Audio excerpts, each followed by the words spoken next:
SER Podcast. Son las 9:30 de la noche, las 8:30 en Canarias. Portugalete, Gabón, ¿cómo estáis? Bienvenidos.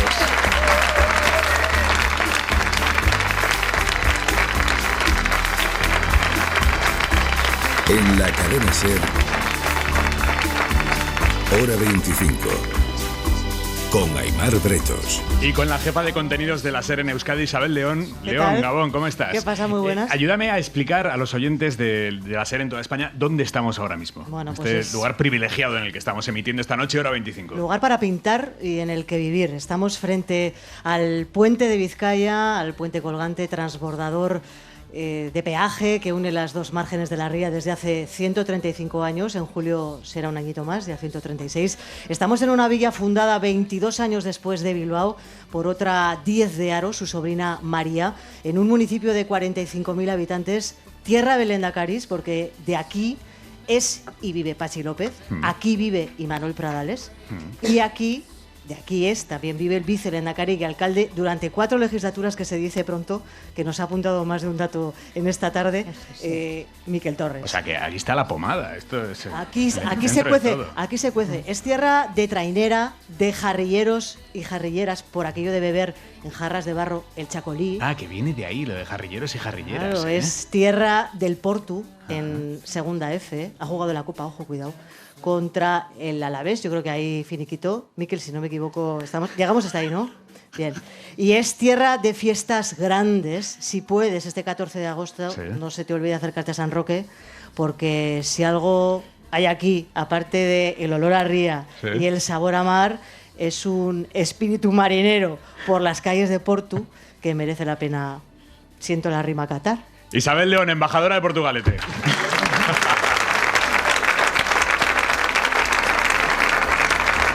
Bueno, de Portugalete para el mundo, esta noche, Hora 25. Atentos al análisis, pero también a la información. Y la última hora es tremenda, nos lleva al Real Madrid. El Real Madrid acaba de anunciar que abre expediente a 2 de sus jugadores que se han liado a leches hoy: Tchouaméni y Valverde. Manu Carreño. Manu, muy buenas. Hola, ¿qué tal, Aimar? Gabón a todos, buenas noches.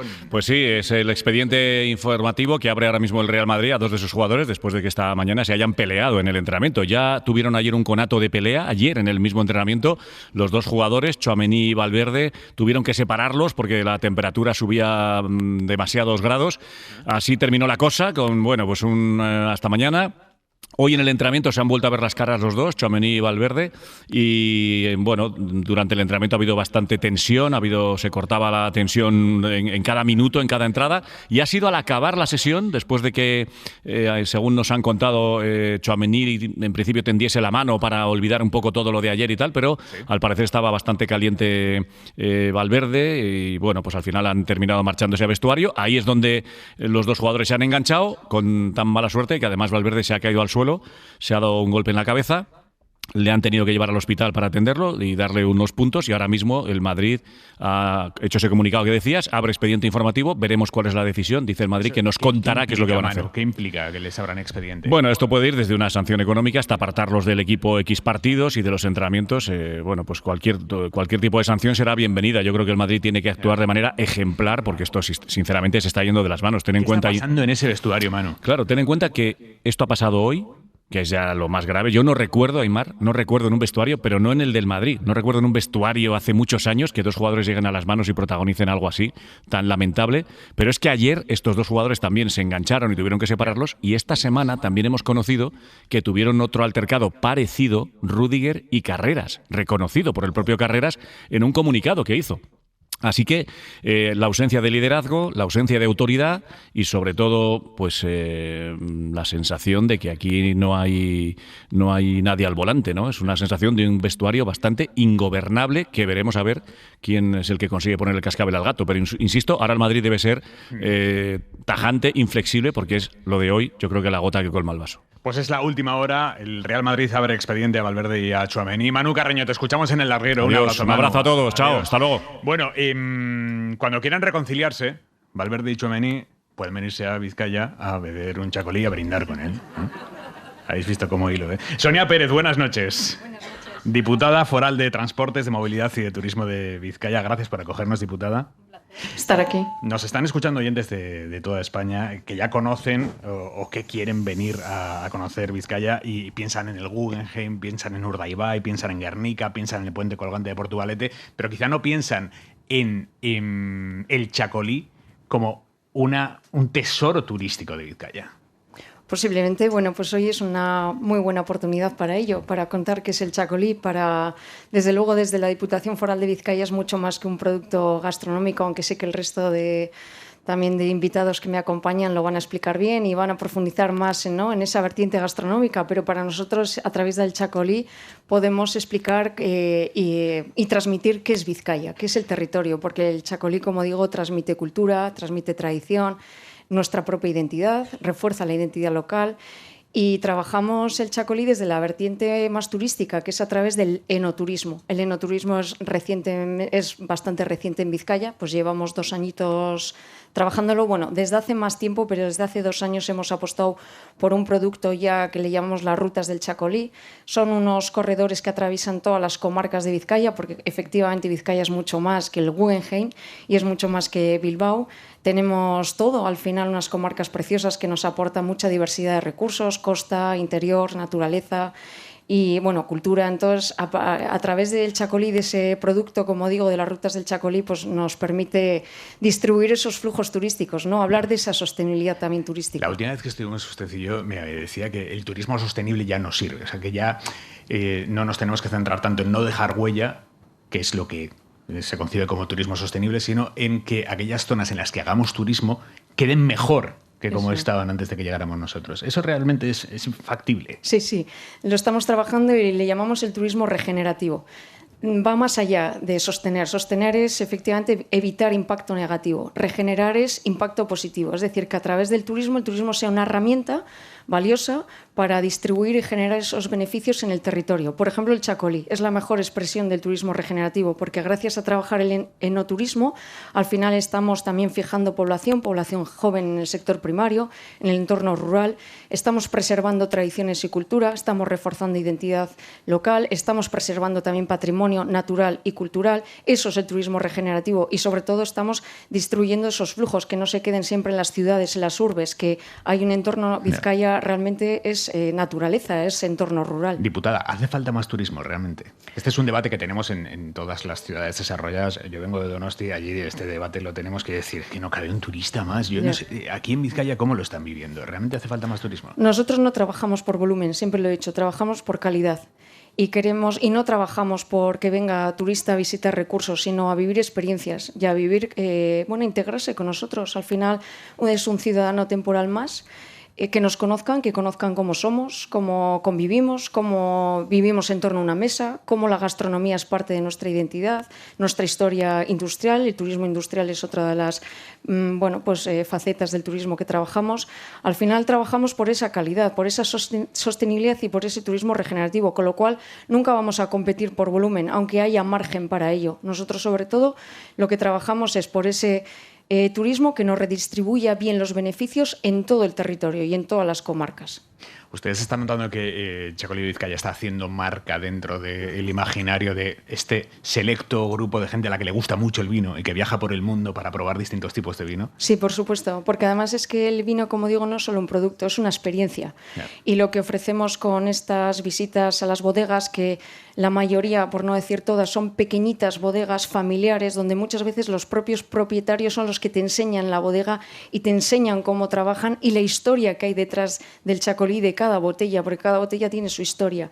Y transmitir eso es autenticidad y eso es una experiencia. Así que, claro que sí, los visitantes cada vez se mueven más motivados por esa autenticidad, por vivir esas experiencias. Han cambiado mucho los hábitos de viaje, han cambiado mucho esas motivaciones de viaje y ahora la gente quiere vivir de otra manera el turismo, afortunadamente. Aquí en Vizcaya hay 445 hectáreas en las que se hace Chacolí con muchísimo mimo y una de esas personas entregadas a la causa es Gari Coitz en Ríos. Gari, buenas noches. Buenas noches. Gabón, ¿cómo estás? Gabón. Es uno de los fundadores de Bodegas Itxasmendi y miembro del Consejo Regulador de la Denominación de Origen Vizcaico-Chacoliña. ¿Cuántas vendimias lleva usted a las espaldas, Gari? Pues 31, justo 31 hemos hecho este año. Que no son pocas, ¿eh? Bueno, unas cuantas. ¿Y qué tal esta última? Pues todas son distintas y todas tienen un atractivo especial, ¿no? Eso es que esta no muy buena, ¿no? Que no me habría dicho buena. La verdad que es el momento más tenso, pero más bonito de la bodega. Hay mucho trabajo, pero se percibe ilusión, se percibe, ¿no?, el recoger el trabajo de todo el año. Es como un pequeño gran hermano dentro de la bodega y la verdad que lo pasamos muy bien. Un gran hermano dentro de la bodega. Esto no lo había visto así nunca, claro. Sí, te contaría bastantes anécdotas. Sí, pero y hay confesionario y tal, ¿verdad? Bueno, yo con 31 vendimias tengo historias para escribir un libro. ¿Cómo llega usted al mundo del vino, Gani?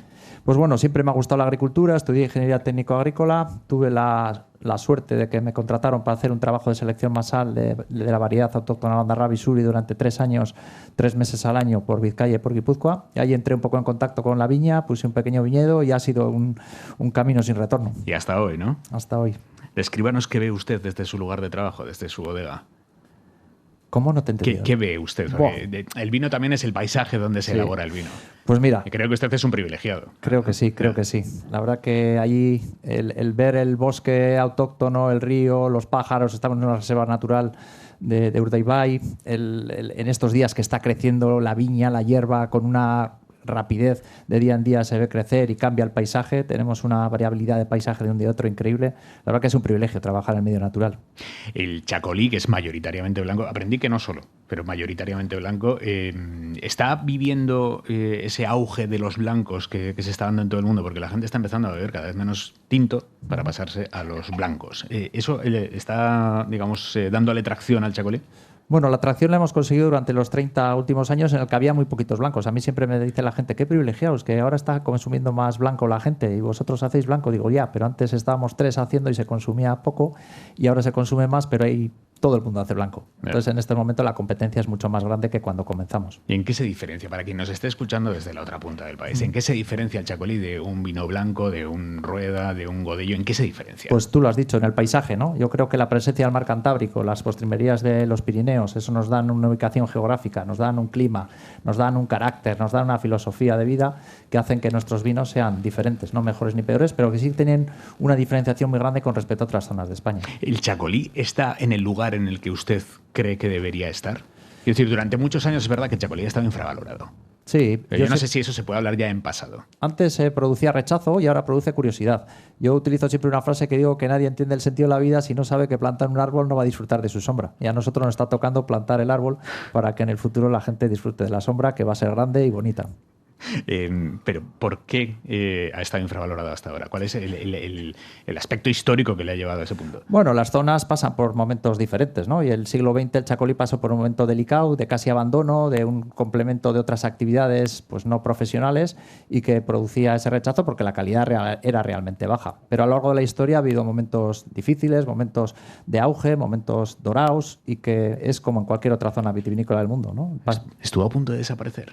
Sí, prácticamente después de la filoxera quedó aquí en Vizcaya casi 40 hectáreas, que eso no es nada, es muy residual y casi llegó a desaparecer. Sí. ¿Los profesionales del vino en qué lugar tienen el chacolí? Pues todavía estamos yo hago muchas catas por todas las zonas de España y todavía estamos en el momento en el que cuando dices chacolí todavía produce una percepción de calidad inferior a los vinos que estamos elaborando. Yo siempre quiero que nuestros vinos se caten a ciegas en un contexto global, o sea, de calidad. Si se catan a ciegas, entonces el chacolí sube. Mucho. Joder. Es mi percepción, o sea, de que hacen los tópicos, ¿eh? ¿No? Bueno, la psicología es transversal en el mundo, ¿no? Tenemos chacolí de Vizcaya, tenemos chacolí de Álava, tenemos chacolí de Guetaria. ¿Por qué en un territorio tan pequeño tenemos 3 denominaciones de origen distintas? Bueno, nacimos en momentos distintos, cada denominación ha ido creando un poco su identidad. Yo siempre digo que la denominación o el chacolí es como la viña, ¿no? Y ahora estamos floreciendo y que cada uno hemos brotado en un momento distinto, algunos con más calor inicial, otros con más frío, y que hemos iniciado este proceso de recuperación del prestigio del chacolí en momentos distintos y cada uno hemos llevado un camino diferencial, ¿no? Convergimos en el nombre y tenemos que hacer un esfuerzo en dotarle de prestigio colectivamente porque es bueno para todos. Diputada, los vascos apostamos realmente por el chacolí, quiero decir, la apostamos, lo cuidamos, lo pedimos. Sí, cada vez más, yo pienso que sí. Y además la hostelería, el sector de la hostelería también hacen una apuesta importante por el chacolí. Como digo, es un producto que no solo es que ha evolucionado muchísimo, es muy complejo, compite internacionalmente y está reconocido internacionalmente. Es verdad lo que dice Gary Koch, todavía estamos ahí haciéndonos valer y que conozcan el producto, porque claro, es muy complejo y ha evolucionado mucho en poco tiempo y seguro que las personas que me acompañan lo pueden explicar mucho mejor, pero yo pienso que sí, que el vizcaíno y vizcaína le gusta el chacolí, cada lo pide más. Una de las personas que nos acompaña es Ana Martín. Buenas noches. Buenas. ¿Qué tal está? Muy bien. Es enóloga, es consultora de varias bodegas y hace unos años se llevaron la medalla de oro al mejor vino blanco en el concurso internacional de Bruselas, que precisamente fue con un vino blanco de la bodega de Itxasmendi. ¿Qué tenía ese vino blanco? O sea, que sí, va a llevarse la medalla de oro del concurso de Bruselas. Nos hemos llevado muchos, ¿verdad? No solo ese. Bueno, pues yo creo que es un poco lo que ha dicho Gary, ¿no? Que cuando tú a ciegas, en un concurso a ciegas, lo pones con otros vinos y la gente no sabe lo que está catando, pues lo cata por su calidad, ¿no? Yo sí que opino que también un poco lo que él decía, que son vinos que yo, que viajo bastante y también me muevo por ahí por el mundo, que ves que como en el mundo no hay prejuicios, ¿no? Pues tú vas con un vino blanco de una variedad autóctona, de una zona determinada, que encima la gente conoce el País Vasco en global, ¿no? La comida, la cultura, los que conocen, porque claro, muchos sitios no saben ni dónde estás, ¿no?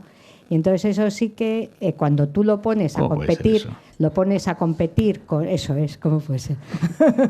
Pero cuando lo pones a competir a ciegas, pues claro, tiene mucho más éxito, o sea, y está más valorado. El chacolí está más valorado. Porque hoy en día también es que todo, pues ha habido una evolución, ¿no? Desde cuando nosotros empezamos, hace 30 años, que yo empecé en la Diputación de Zaya, y ahí le conocí a Gary Koch. Y claro, cuando empezamos, pues los productos eran totalmente distintos, el vino era distinto, ¿no? O sea, el sabor no se parecía en nada al de hoy. No, el sabor sigue siendo más o menos igual, pero todos hemos aprendido, hemos mejorado, has aprendido en la viña, has aprendido en el... ¿En qué ha cambiado su trabajo, quiere decir, en los últimos 30 años? Ahora está más o menos en el laboratorio que hace unas décadas. Yo ahora menos, porque ahora ya tengo más conocimiento, por suerte, he hecho muchas cosas, entonces ahora ya tienes una visión más global un poco del mundo del vino y entonces, bueno, pues también...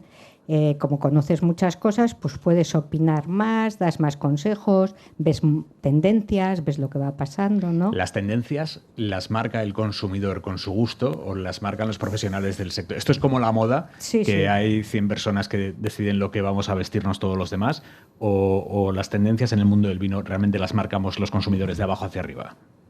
Pues yo creo que muchas veces las marca más, yo creo que a mí las marca más la opinión, los medios, ¿no? Pero hay una cosa que siempre está clara, que cuando un vino está equilibrado, está bien hecho, está rico, digo, o sea, para que sea una palabra más fácil, gusta a todo el mundo. ¿Cuál es el mayor piropo que se le puede decir al chacolí? El chacolí, no sé. Esta pregunta es jodida. Sí, muy mal. Me da por ponerme creativo con las preguntas. Oye, pero dile a otro. No a mí. A mí siempre me toca. ¿Qué esperan de ustedes las bodegas que le contratan? ¿Quiere decir que ayude a hacer o que ayude a contar lo que se hace o que ayude a vender lo que se hace? A mí siempre me ha gustado hacer y contar. Y yo creo que eso... pues también por eso te cogen, ¿no? O sea, pero cuento lo que me gusta. Yo no sé contar lo que yo no me gusta. Yo no se puede ser un poquito farsante en el mundo del vino y del chacolí. Eso son formas de ser. Hay mucha gente que es muy farsante en el mundo del vino. También en su sector, el mío también. También, por eso.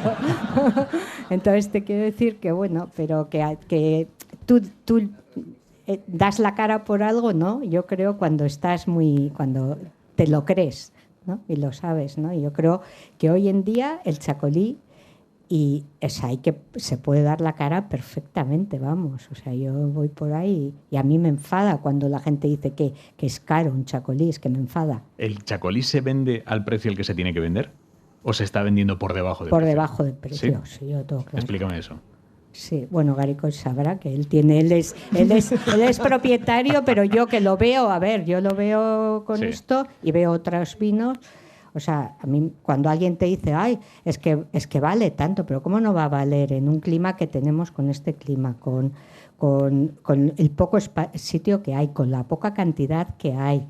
O sea, es que no puedes comparar esto con vinos de otras zonas. Tú no puedes comparar una producción que es prácticamente todo manual, con un montón de cuidado, de tratamientos, que un año de repente viene pues lluvia y bueno, iba a decir una cosa, tomar por saco todo, ¿no? O sea, claro, entonces eso no puede ser. Porque se elabora poco. Porque claro, igual un año haces más, pero igual otro año pues tienes menos y tienes que seguir viviendo. Gary, ¿se vende por debajo de precio? Sí, pero vamos mejorando los precios, Sí. ¿no? Y nos vamos acercando un poco a los precios. Nosotros hemos mejorado mucho el precio medio de venta en los últimos años y nos acercamos ya a rangos de Francia, que es muy interesante. Eso es la clave de la dignificación del chacolí, ¿no? De que podamos vender que a se un precio preparen digno. los franceses, que vamos a por ellos. ¿El chacolí en copa o en vaso de sidra? No, hombre, en copa. Eso es feo. Sacrilegio lo que Eso acabo es de decir. feo. Ya veo. Es copa. Ya, si empiezas en vaso de sidra, mal. Sí, ¿no? Claro. Luego ya a partir de ahí todo cuesta abajo. Cristina Hernández, buenas noches. Buenas noches. El vino no entra, el chacolí en este caso no entra solo por el paladar, entra también por los ojos. Y a eso se dedica usted. Eso es, sí. Cuénteme. Bueno, yo trabajo tengo un estudio de diseño que se llama Crisis Design Studio y bueno, nosotros llevamos ya 12 años trabajando aquí en Bilbao y trabajamos con varias bodegas en cuanto al tema de packaging, de diseño de marca, con varias bodegas de aquí, de la denominación de origen. O sea, packaging es hacer la etiqueta, Eso ¿no? es, Digamos. eso es. La etiqueta, la cápsula, elegir la caja, ¿no? Todo lo que hace que entre por los ojos, ya sea desde el supermercado hasta la barra del bar. ¿Cuáles son las claves para elegir una identidad gráfica acertada para el chacolí en este caso? Entender la propia identidad, el propio carácter de cada producto y de cada marca, ¿no? Nosotros, por ejemplo, también trabajamos con la propia denominación de origen, en su propia marca, ¿no? Llevamos ya 6 años trabajando en toda esta evolución de esa percepción ¿no? que se tiene sobre el producto, ¿no? Y convirtiéndolo no en ese chacolí, que está muy bien, en ese chacolí más tradicional, sino en un producto que también pues, es un producto de calidad y un producto unido al disfrute, a una identidad y a una cultura, ¿no? Entonces, a la hora de trabajar con una bodega en concreto, es muy importante entender cuál es su mensaje, ¿no? El propio mensaje de esa marca, que muchas veces, evidentemente aquí, está ligado al propio mensaje colectivo de la denominación, ¿no? Claro, lo que pasa es que entiendo que las bodegas, cuando ustedes van y dicen, ¿cuál es tu mensaje?, les contarán unas historias increíbles y ustedes tienen que meter eso en una etiqueta que es una superficie muy pequeña. Eso es, ese es el reto. Ese es el reto porque todo el mundo quiere contarlo todo en un espacio muy pequeño.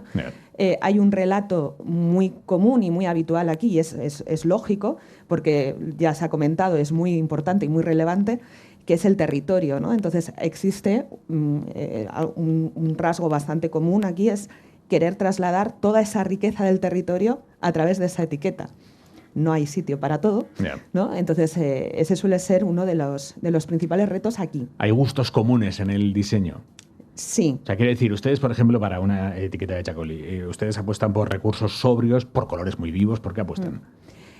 Aquí, en Vizcaya, verde. El verde tiene que estar presente en alguna forma, no un verde estridente, pero en la misma DEO está.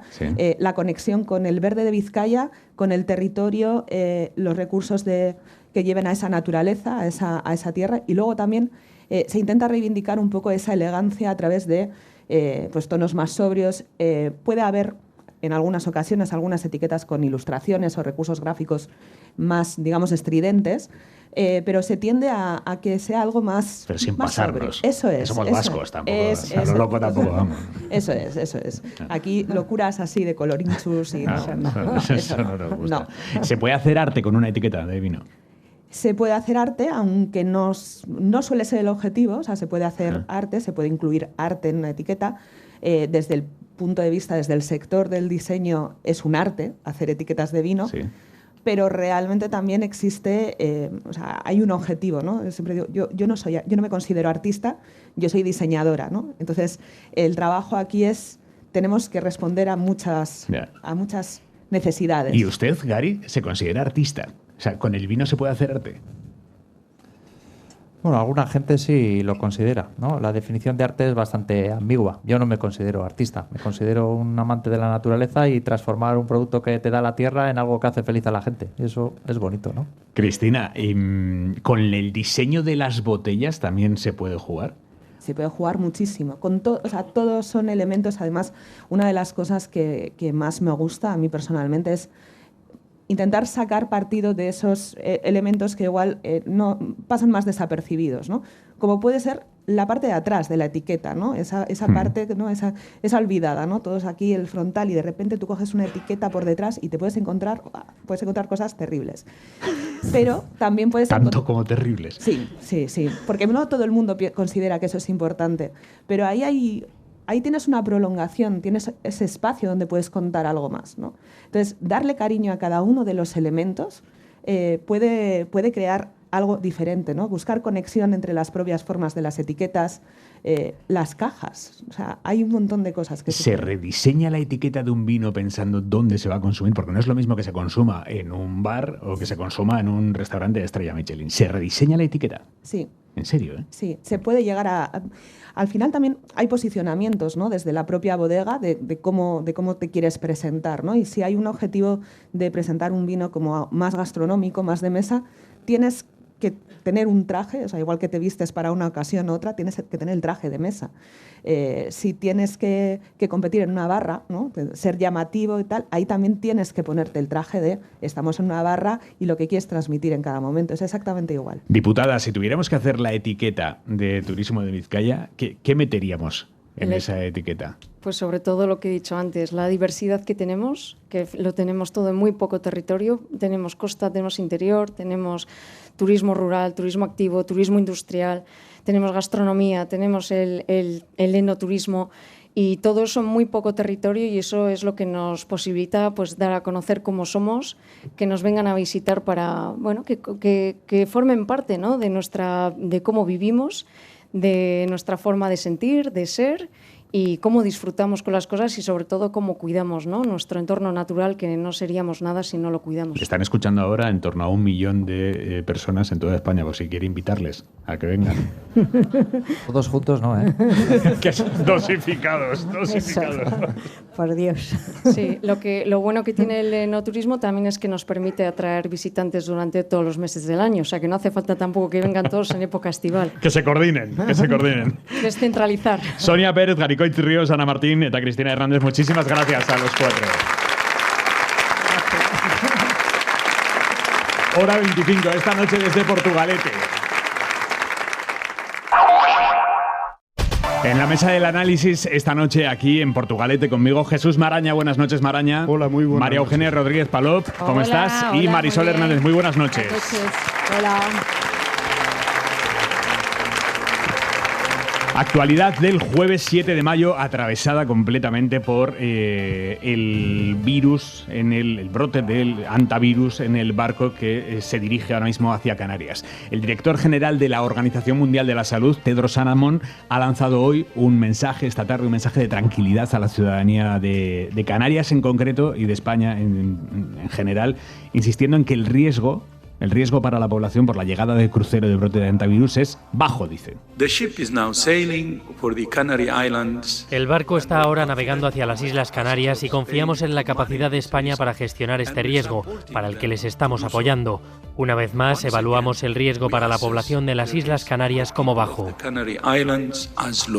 Dice que es posible que haya más casos en el barco, a pesar de que por el momento las 144 personas que vienen en ese barco están asintomáticas. No quiere decir que no haya alguno que esté contagiado, porque es verdad que el periodo ventana es amplísimo, son 45 días desde que uno se contagia hasta que pueden surgir los síntomas, pero de momento las 144 personas que vienen en ese barco, tripulación y pasajeros, están asintomáticos. El gobierno ha confirmado hoy que el barco, cuando llegue a aguas de Tenerife, no atracará en el puerto de Tenerife, que está al lado del aeropuerto de Tenerife Sur, que es lo que se nos había dicho hasta ahora. No atracará, sino que va a fondear frente a la costa. Y que el barco no toque puerto implica que a los pasajeros va a haber que sacarlos de 5 en 5 en pequeñas lanchas. Esto lo ha anunciado hoy el presidente de Canarias, Fernando Clavijo. Es una forma que han encontrado el gobierno central y el gobierno de Canarias para ponerse de acuerdo en algo después de estos días de fricciones que estaban generando una situación muy tensa en el peor de los momentos. Bueno, pues han encontrado esa pista de aterrizaje para Clavijo y su cabreo, dejando que él anuncie que el barco no va a tocar tierra. Nos han transmitido que el buque en ningún caso atracará, solo fondeará, con lo cual creemos que es una muy buena noticia porque vectores de posible contagio y de riesgo pues se disminuyen y por lo tanto la evacuación de esos pasajeros va a ser con una lancha o una nave nodriza que pueda ir, recogerlos, trasladarlos y llevarlos al aeropuerto. Por lo tanto, el barco fondeará frente a la costa, no atracará en la costa. Desde el gobierno nos dicen que este era el plan desde el principio. Pero ayer el ministro Grande Marlaska, el ministro del Interior, hablaba claramente de atracar. ¿Y cuándo se ha asumido que el barco recale, que atraque en Puerto Canario, en Puerto Español? Cuando hemos sido requeridos por la Organización Mundial de la Salud. Atracar, decía. Mariola Lourido, jefa de sociedad de la cadena SER. Buenas noches. Buenas noches, Aimar. Mariola, ¿cómo se va a llevar a cabo ese proceso que es muy delicado? Bueno, las autoridades españolas, en la misma línea que el director general de la OMS, insisten en que la situación está controlada y que el riesgo para la población de Canarias es mínimo. Además, están puntualmente informados de la evolución en el barco por los médicos del Centro Europeo para la Prevención de Enfermedades que subieron a bordo en Cabo Verde. Han diseñado un operativo de evacuación para que los 144 pasajeros y tripulantes estén siempre aislados y sin contacto alguno con los ciudadanos. Virginia Barcones es la directora general de Protección Civil. En zonas donde van a estar absolutamente aislados de la población civil, van a llegar a una zona que está completamente aislada y perimetrada, se van a montar en vehículos que están aislados y custodiados y van a llegar a una zona del aeropuerto que va a estar completamente aislada, se van a montar en los aviones y se van a ir. Esto lo digo para que la población de Canarias tenga la absoluta tranquilidad de que no va a haber en ningún momento ninguna posibilidad de contacto. El gobierno defiende la decisión de que el barco no atraque en el puerto de Granadilla, sino que fondee para extremar las precauciones y la seguridad, aunque sea más complicado técnicamente. Pedro Gullón. Que con el fondeo pues tienen que ser en rondas lentas, más o menos de unas 5 personas, pero tampoco teníamos previsto desembarcar a 140 personas a la vez dentro del puerto, con lo cual bueno, pues puede añadir alguna dificultad logística, no puede modificar mucho el riesgo desde el punto de vista de salud pública. El director general de Salud Pública espera que los pasajeros y tripulantes lleguen sanos, pero dice que están preparados todos los escenarios por si hay nuevos contagios antes del domingo. Desde que puedan ir a sus países en transportes medicalizados, hasta que pueda ser que tengan que ir a una unidad de aislamiento porque están muy graves, o simplemente a una habitación de aislamiento hasta que se confirme si de verdad tiene antivirus o no. Sanidad está ultimando además un informe jurídico sobre la cuarentena. Por si alguno de los 14 españoles se niega a realizarla, está todavía por decidir cuánto tiempo durará ese confinamiento en el Hospital Militar Gómez Ulla de Madrid, y también está por determinar cómo y dónde se va a realizar la desinfección del barco. Vamos ahora mismo con el tema de las cuarentenas, pero antes, Mariola, en el barco viene también, y esto no lo sabíamos hasta hoy, viene el cadáver de uno de los muertos por el hantavirus. Sí, el gobierno ha confirmado que el tercer muerto de hantavirus viene también en el barco, pero hay protocolos especiales para estos casos. Sí, hay unas personas que falleció, que no fue desembarcada en su momento y se mantiene dentro del barco. Es una situación que, por desgracia, es bastante frecuente en los buques, se producen bastantes fallecimientos dentro de los buques, y existen protocolos muy establecidos por parte de los equipos de sanidad exterior de cómo se tiene que evacuar un cadáver en esas circunstancias y cómo tiene que seguir los mecanismos, que estará separado desde luego del mecanismo de las personas sanas. Y mañana, Aimar, continuarán los preparativos. Habrá una reunión con países de origen de los pasajeros. Recuerda que hay 23 nacionalidades para ultimar el operativo de vuelos en los que van a ser repatriados. En cualquier caso, el brote va más allá de quienes están ahora mismo en el crucero, que, insisto, no hay ningún indicio de que estén contagiados, ninguno de ellos. No tienen síntomas.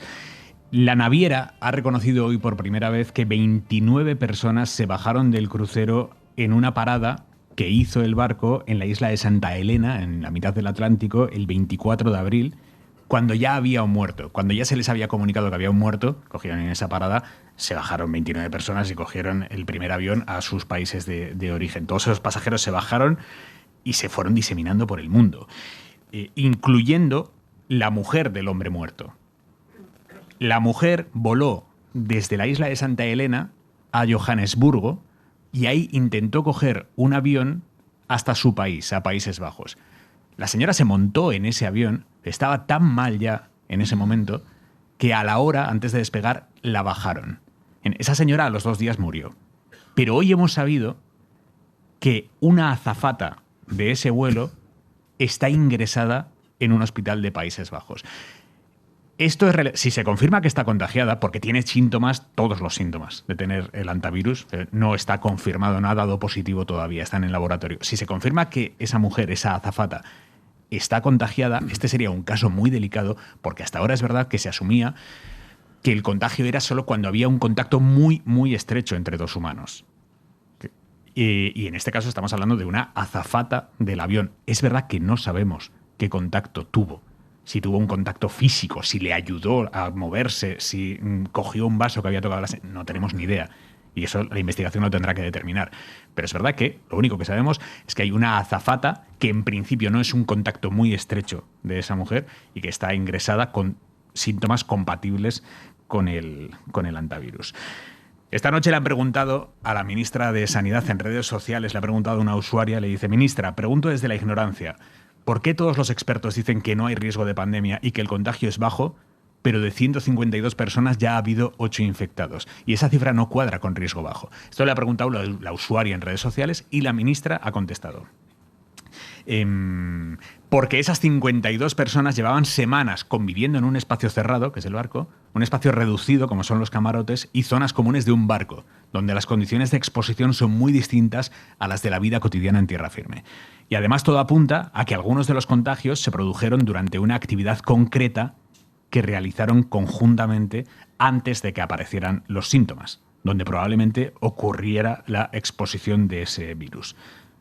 Bien, hasta ahora el único precedente que tenemos de cómo se comporta esta cepa del hantavirus está en América Latina, está en Argentina.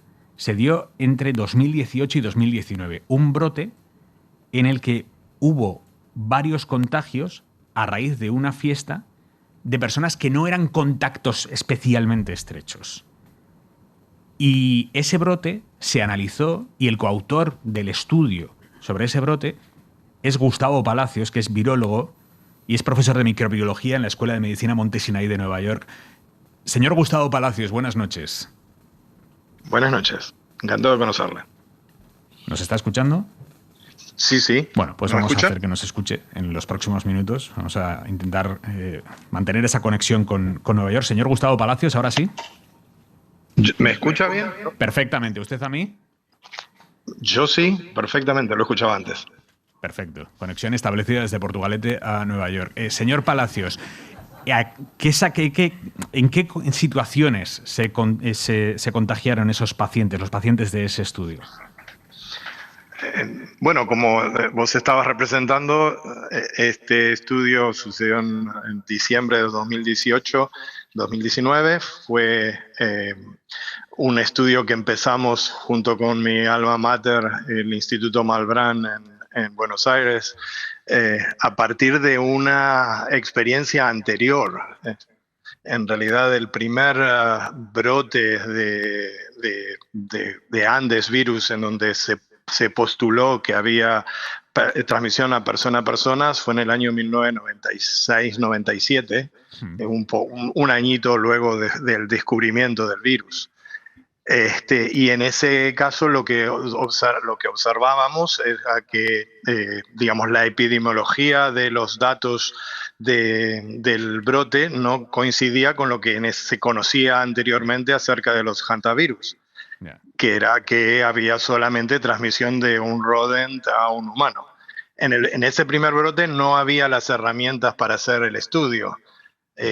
Pero en el 2018 pudimos aplicar un montón de las tecnologías que se desarrollaron durante los brotes de virus hemorrágico de Ebola y de monkeypox y de Zika, y lo que pudimos ver es pudimos seguir el movimiento del virus, identificar los 34 casos que fueron parte del brote y luego reconstruir todos los contactos entre esas personas. Entonces, todas las personas. ¿Cómo de estrecho tiene que ser el contacto entre dos personas para que uno se contagie? Entonces, lo que vimos es que, por ejemplo, el index case de ese caso fue una persona que atendió mientras estaba enfermo, o sea, estaba febril. Atendió una fiesta, en este caso era una fiesta de cumpleaños que se hizo en un salón grande con alrededor de 100 personas, y lo que sucedió es que las personas que se sentaron en su misma mesa, sí. 4 personas que estaban sentados alrededor de él, esos solamente fueron los afectados. Hubo una 5ª persona afectada también, que fue un caso secundario, que fue una persona con la cual esta persona se fue al baño, o sea, coincidieron en el camino al toilet. Yeah. Entonces, en este caso lo que se ve es que, 4 personas que estaban en contacto cercano, y una persona que fue un contacto, si quieres, todavía menos cercano, pero muy breve, en un periodo de 1 hora, que fue todo lo que esta persona estuvo presente en la fiesta, porque luego se sintió demasiado mal y se fue a su casa. Sí. En ese periodo se produjeron todos esos contagios.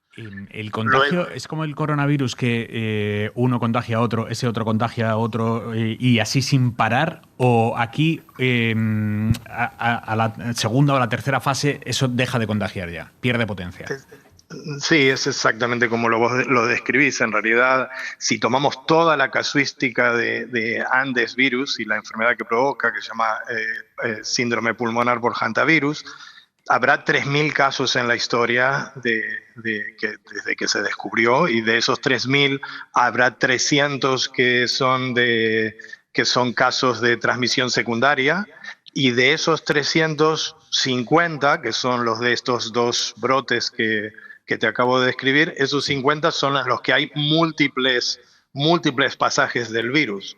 En la mayoría de los otros 300 casos que te describo, la transmisión es o dentro de la casa con un conviviente con el cual hay mucha transmisión estrecha. Sí. Muchos de los casos son parejas y puede obviamente haber contacto de fluidos. Y luego en estos casos, en los 50 casos, en cambio, que te estoy diciendo que están en estos brotes, lo que ves es múltiples pasajes, 2 o 3 generaciones. Pero lo que hay que tener en cuenta es que si bien lo que se llama el R0, que es la tasa de transmisión inicial, es alta, en nuestro estudio era de 2,1 y yo sé que mucho contagia a 2,1 personas.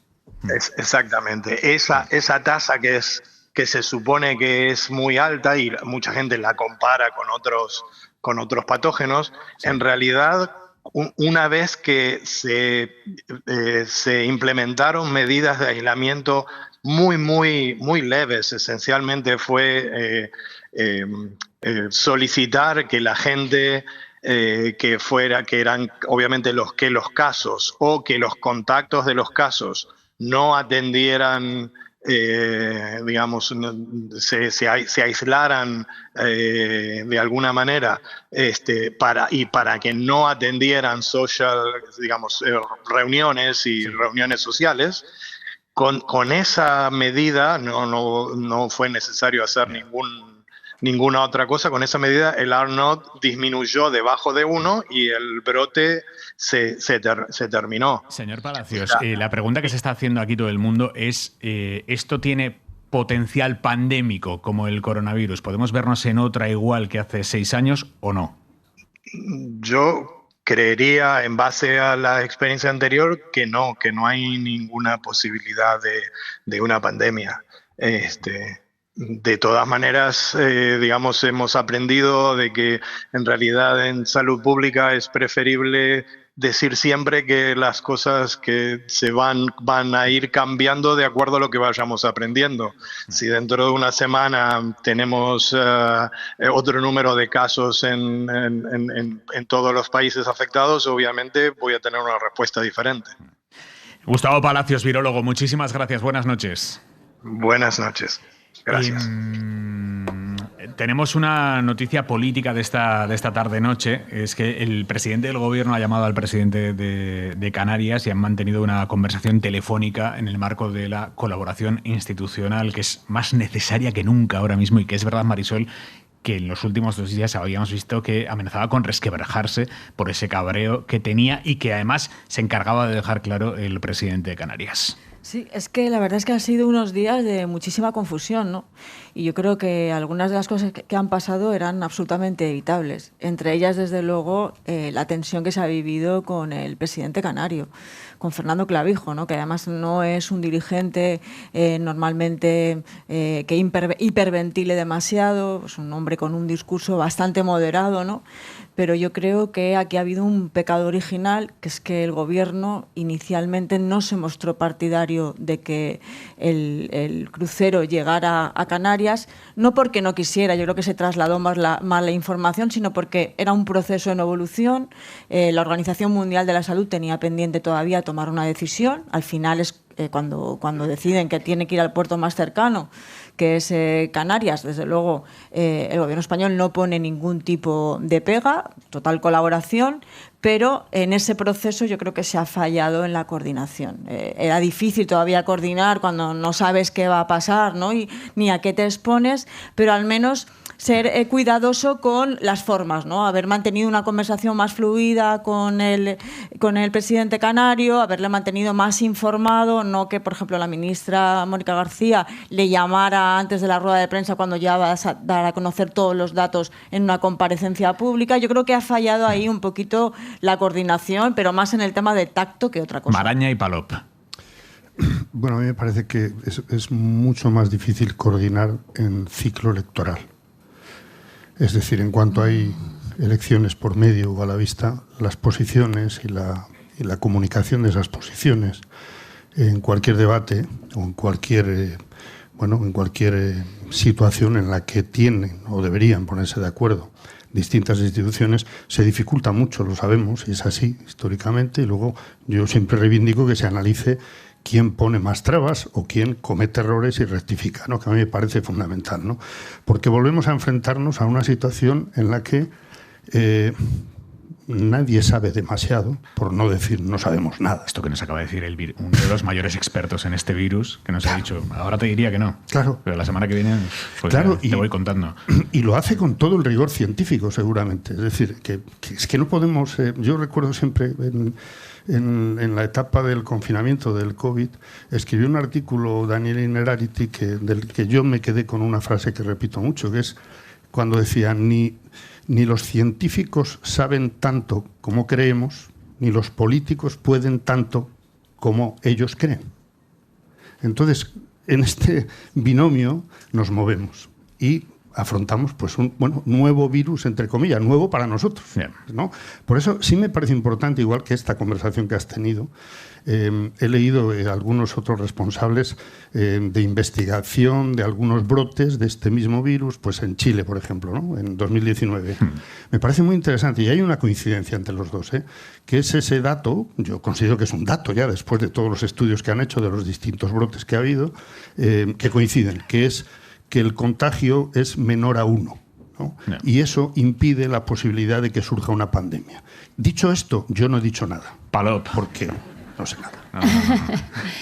Bueno, pues es verdad que ha habido una cierta descoordinación inicial, ¿no?, entre los diferentes ministerios, para empezar, Interior, Sanidad, Defensa. y entre pues Estado central, comunidades autónomas, como ya pasó también en el momento dame un segundo, del te voy a COVID. dar la palabra ahora mismo, Sí, Pablo, sí. pero es que precisamente por esta descoordinación que hubo entre defensa y sanidad en las últimas horas, que salió la ministra Margarita Robles a decir, bueno, la cuarentena de los españoles que no tengan síntomas tendrá que ser voluntaria. Y después salió sanidad diciendo voluntaria, pues, No, pues no. voluntaria no va a ser. Y hoy, la ministra de Sanidad, Mónica García, con Ángels, esta mañana en Hoy por Hoy. Cuando lleguen a Madrid, primero vamos a hacer una evaluación, vamos a también darles el consentimiento, ¿no? O sea, que nos den el consentimiento para poder hacer todas estas evaluaciones. Nosotros vamos a apelar, obviamente, al sentido común y a la responsabilidad, a que ellos mismos, ¿vale?, entiendan la necesidad Vale, de pero si estar no la en un gobierno suyo. ¿y si no la Y entienden, si no, ministra? tenemos instrumentos legales suficientes para adoptar las medidas suficientes para protegerles a ellos y a la población. Joaquín Urías, catedrático de Derecho Constitucional. Buenas noches. Hola, buenas noches. ¿Qué tal, ¿Qué Emar? herramientas tiene el Estado para obligar a una persona que no tiene ningún síntoma de estar contagiada a quedarse en cuarentena el tiempo que se tenga que quedar finalmente, que puede ser, es que no sabemos cuánto va a ser, pero vamos, pues si el periodo ventana son 45 días, pues la cuarentena muy lejos no va a estar. ¿Qué herramientas tiene el Estado? Claro, a ver, eso es una privación, en principio, eso es una privación de libertad. Como cuando, se te restringe tu derecho a moverte libremente. La manera más fácil es una cosa que está previsto en la ley de enjuiciamiento civil y que se usa todos los días, que no es algo extraño. Y es que cuando un médico considere, eso se pensó inicialmente para temas psiquiátricos, cuando un médico considere que tú eres un peligro para ti mismo o para otras personas, puede decretar lo que se llama internamiento obligatorio. Y automáticamente, en el momento que el médico dice que te tiene que ingresar, porque es la única manera de proteger tu salud y la del resto de la ciudadanía, esa orden del médico es obligatoria e incluso la policía, las fuerzas de seguridad pueden ayudar a que se cumpla. O sea, que el Estado podría detener a una persona y meterla por la fuerza en una habitación de aislamiento. Claro que sí. Claro que sí, pero lo tiene que decir un médico, no lo tiene que decir un ministro, lo tiene que decir un médico. Pero cuando un médico lo diga, mira, usted es un peligro para la sociedad y si usted sigue deambulando por la calle, nos podemos contagiar todos. Pues automáticamente las fuerzas de seguridad tienen la obligación de cumplir esa orden.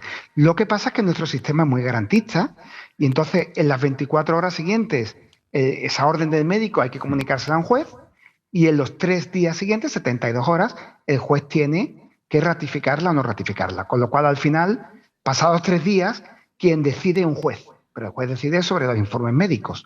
Pero inmediatamente, lo más urgente en el momento, un médico lo puede decidir y existe el internamiento obligatorio. Vamos, todos los días hay personas ingresadas contra su voluntad porque se pueden hacer daño a sí mismos o a otras personas. No habría que declarar un nivel de emergencia, un nivel de alerta sanitaria, no habría que declarar nada específico. Como Hemos entrado en una especie de psicosis con los estados de alarma a raíz del COVID. Bueno, es verdad que si lo tenemos hay un estado de reciente, alarma... catedrático.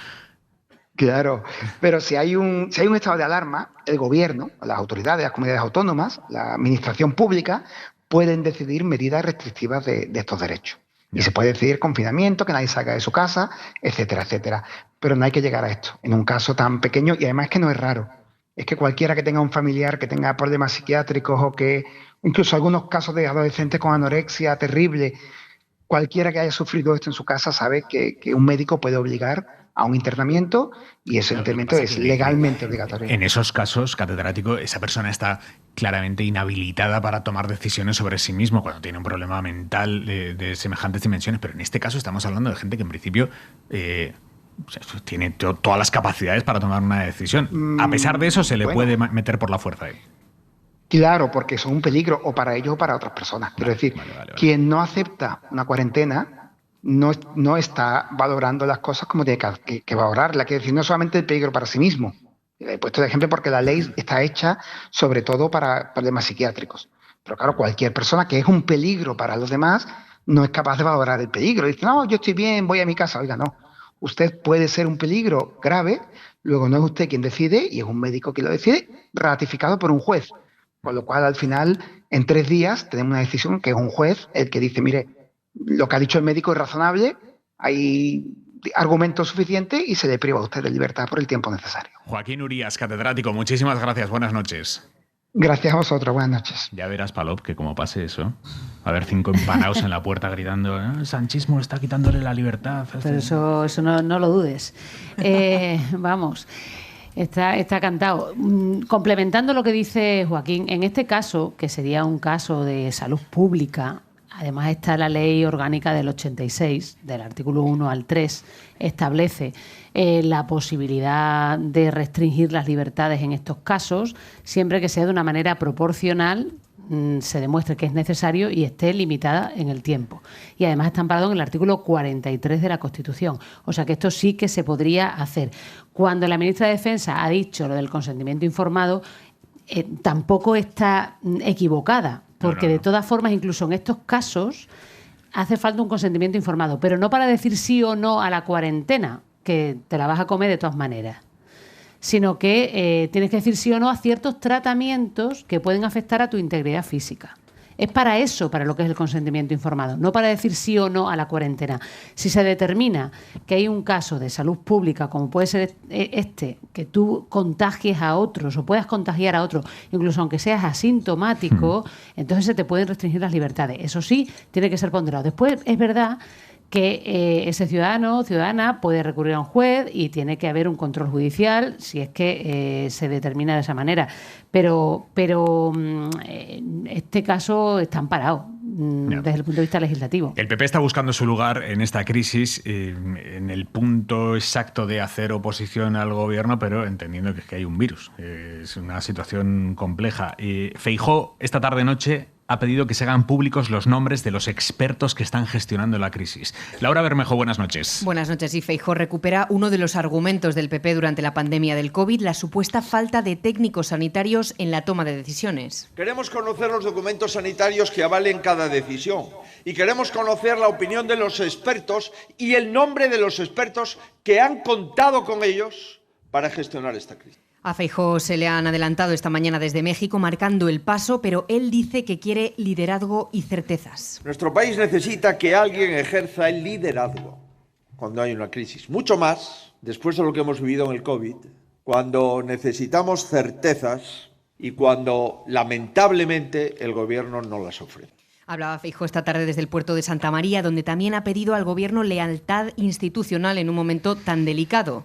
Antes, sin embargo, la portavoz parlamentaria del PP, Esther Muñoz, ha sido especialmente contundente contra Mónica García. Pide que comparezca y que dimita. La ministra de Sanidad hace mucho tiempo que tendría que haber dimitido. Es evidente que no está preparada para llevar una crisis de esta naturaleza.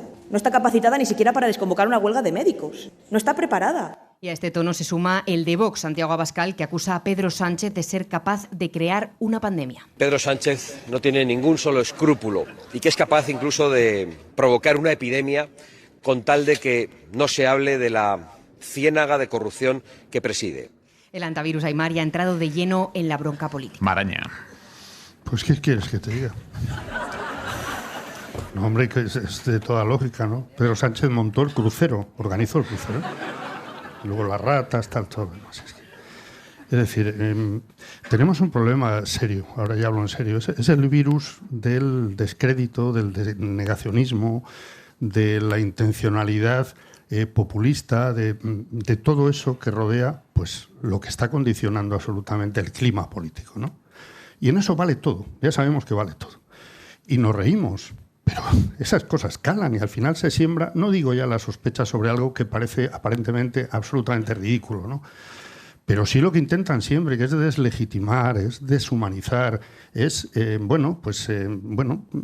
digamos, quitarle toda la posibilidad de crédito político a quien lleva las riendas porque le toca. Yo diría dos cosas nada más.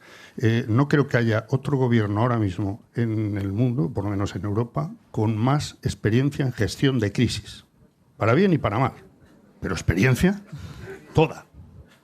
Desde 2018 a hoy, menos los extraterrestres, nos ha pasado de todo, ¿no?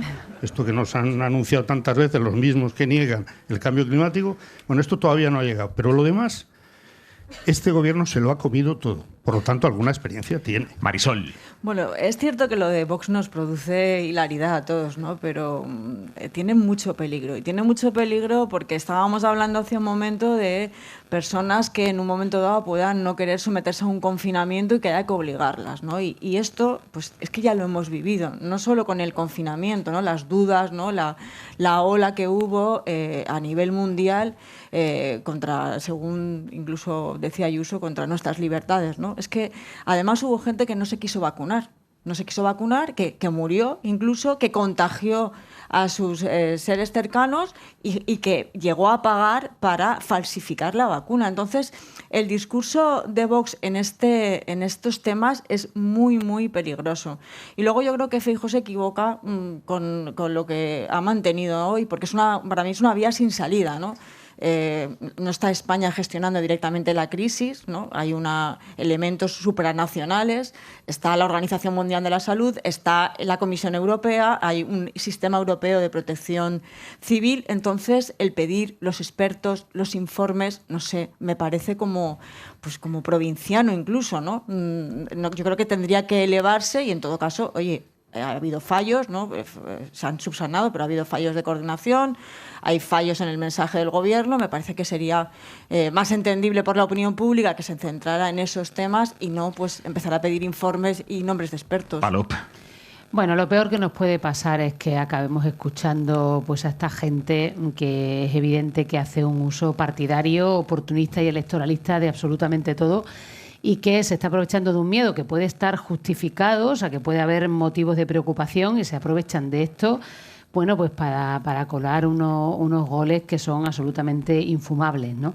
Además de para estimular esa desconfianza ante el conocimiento y el criterio experto que está ya tan extendida, ¿no? A partir de las redes, que cada uno coge su celular y se cree que porque está sobreinformado está bien informado y bueno, pues sabe más que un catedrático, sabe más que un médico y sabe más que el que tiene delante, ¿no? A partir de ese momento, pues estar inflando ese tipo de movimientos, ¿no? Y hacer extrapolaciones catastrofistas de la COVID, cuando todo el mundo nos está diciendo hasta este momento que no hay ningún motivo para hacer tales extrapolaciones e intentar ahora activar los mismos movimientos que se activaron en ese momento. A mí me parece absolutamente impresentable la frivolización, las descalificaciones y, como decía antes Maraña, si es que además esto pasa en un momento de una campaña electoral y bueno, pues aprovechan que el Pisuerga pasa por Valladolid para, bueno, pues para decir cualquier cosa. Además de que tienen una gran desconfianza, Vox en particular, de todo lo que son los organismos multilaterales como la Organización Mundial de la Salud, ¿no? Y de la gobernanza internacional, que en este caso es tan importante porque además hay un montón de nacionalidades implicadas, ¿no? Es que Feijóo se está montando en un barco, en un crucero, ese sí que tiene un virus, pero considerable, ¿no? Y yo no sé hasta qué punto no va a acabar intoxicado.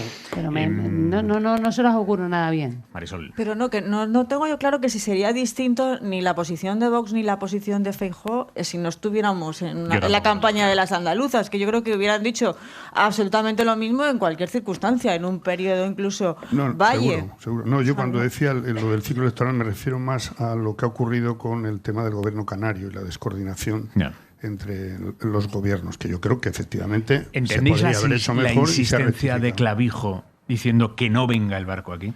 Vamos a ver, yo creo que Clavijo, y esto sí que tiene que ver con las posiciones político-electoralistas de cada cual, porque para empezar no se sabía todavía, o al menos no lo sabía la población, qué se iba a hacer con el barco, si se atracaba o se fondeaba, y a partir de ahí actuaban los equipos que tienen que garantizar el aislamiento absoluto de los pacientes, ¿no? De los posibles infectados. No se sabía, pero ya se lanzó el mensaje inmediatamente, que es ese mensaje de cuidado, que aquí no se acerque nada ni nadie. Y entonces, claro, es un discurso que yo creo que se desmonta fácilmente, creo, que es, oye, pero es que son españoles además, no sé dónde está aunque no fueran españoles, habría que tratarlos igual. Hay 14 españoles, ¿no? De los 144 son 13 pasajeros españoles y un miembro de la tripulación también español. Y yo al señor Clavijo en ese momento, cuando escuché esas declaraciones, la pregunta que le habría hecho es, ¿pero y si fueran canarios? ¿Usted los manda a alta mar? ¿O qué hace? Es decir, es que yo creo que es importante poner a cada uno ante un espejo cuando se dan soluciones de brocha gorda o ninguna, porque aquí está habiendo planteamientos de no y no, pero sin ninguna alternativa. Pero entonces, ¿usted qué haría en una situación así? Sí, eso hay que preguntárselo también a Vox, ¿no? A Abascal, ¿no? Con el momento español, mucho español, con los 14 que hay allí, pues no sé qué haría, ¿no? Los está condenando a muerte, básicamente. Que no serán de Vox, igual es que no son de Vox. Bueno, pues puede ser a lo mejor que eso le motive, igual. Pero imagínate que es un crucero de cazadores de no sé dónde, afiliados a Vox. Y todo mi respeto, a los que no soy anti nada, como sabéis. Pero bueno, como es un cultivo que hace Vox permanente, pues hay cruceros de cazadores a África y tal. Bien, es un crucero de esos. ¿Y qué haría? No, lo digo en serio. Vamos a aprovechar este momento para meter un poco de publicidad y volvemos después como si no hubiese pasado lo del crucero de cazadores. Seguimos en Hora 25. Por si faltara algo de tensión en este clima, Isabel Díaz Ayuso, desde México. Le quedan todavía 7 días de visita oficial a México. Es una cosa increíble ese viaje. Le han entrevistado hoy en Telecinco y ha dejado caer que haya esto de que los españoles que están en el buque tengan que ir a un hospital de Madrid, a pesar de que sea el hospital militar Gómez de Ulla, que sea el hospital que más camas de aislamiento, esto de que tengan que ir a un hospital de Madrid, que le expliquen por qué.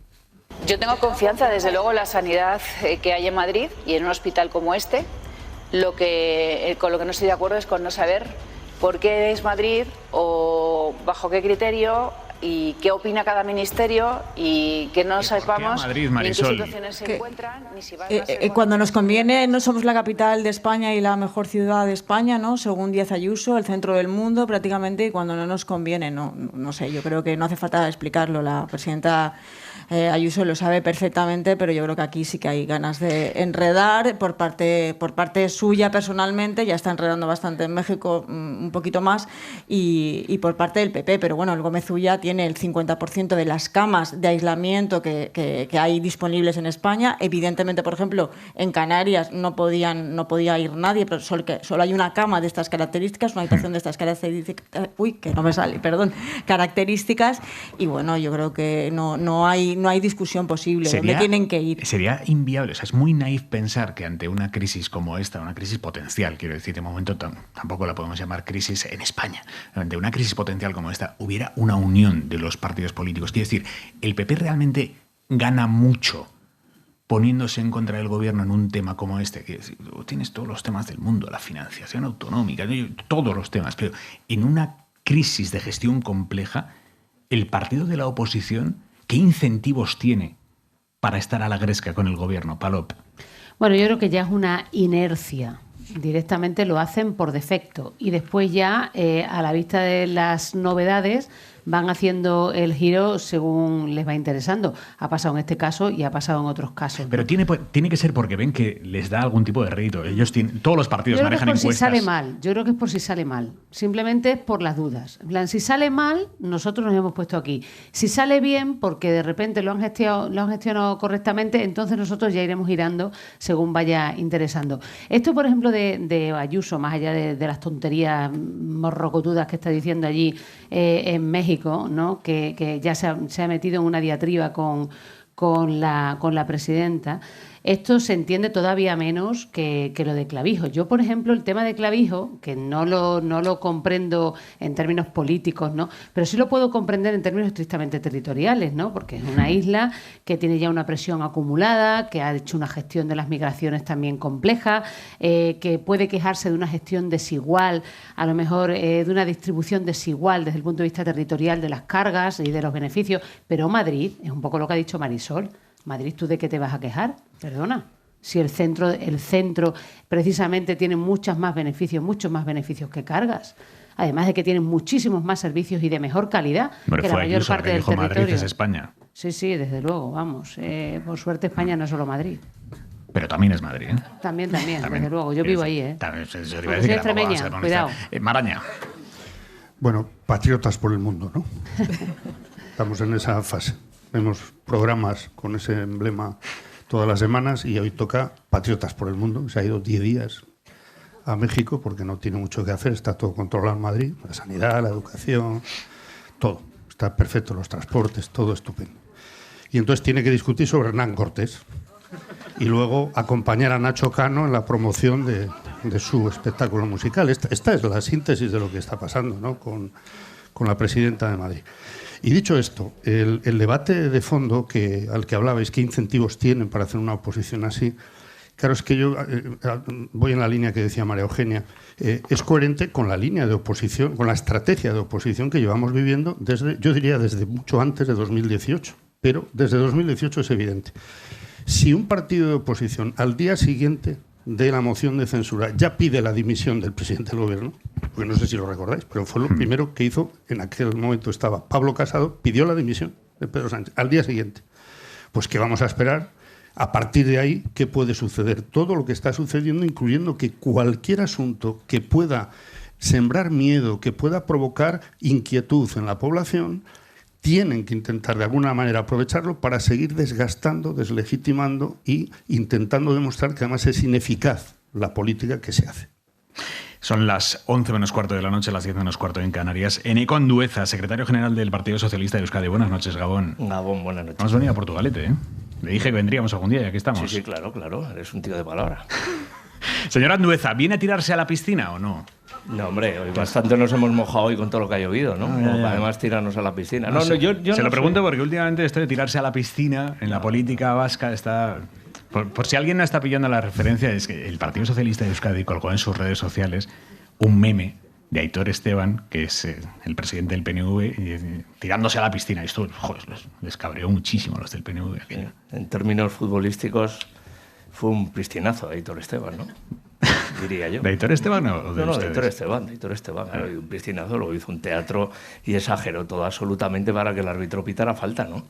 Pasa que todo el público se ha dado cuenta que aquello no era falta. ¿Y qué era entonces? Y le habíamos tocado.